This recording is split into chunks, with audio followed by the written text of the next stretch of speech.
বাণিজ্যমন্ত্রী খন্দকার আব্দুল মুক্তাদির জানিয়েছেন, লাইসেন্স পাওয়ার বিড়ম্বনা কমাতে আবেদনের পরপরই উদ্যোক্তাদের দ্রুত প্রাথমিক ক্লিয়ারেন্স দেওয়া হবে। এর ফলে ব্যবসা পরিচালনা করা সহজ হবে। দুপুরে রাজধানীর আইসিসিবিতে Bangladesh international textile knitting and garments industry expo BTKG এক্সপোর উদ্বোধনী অনুষ্ঠানে এ কথা বলেন বাণিজ্যমন্ত্রী।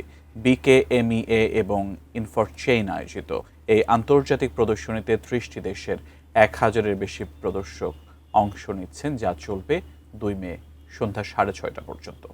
উদ্বোধনী অনুষ্ঠানে বাণিজ্যমন্ত্রী বলেন, জ্বালানি নিরাপত্তা নিশ্চিত করতে বেসরকারি খাতের সহায়তায় ১০,০০০ মেগাওয়াট সৌরবিদ্যুৎ উৎপাদনের মহাপরিকল্পনা নিয়েছে সরকার।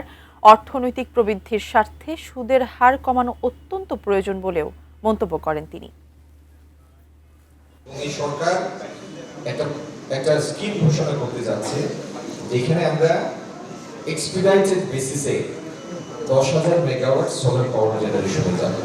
অ্যাপ্লাই করার সাথে সাথে আমরা প্রভিশনাল ক্লিয়ারেন্স বা লাইসেন্স যেটাই বলেন, সেটা রাইট ওয়ে ইস্যু করে দেব এবং পার্মানেন্ট ক্লিয়ারেন্সের জন্য তখন প্রসেস চলবে, সেটা ৬ মাস হোক ১ বছর হোক, তাতে কোনো সমস্যা নেই।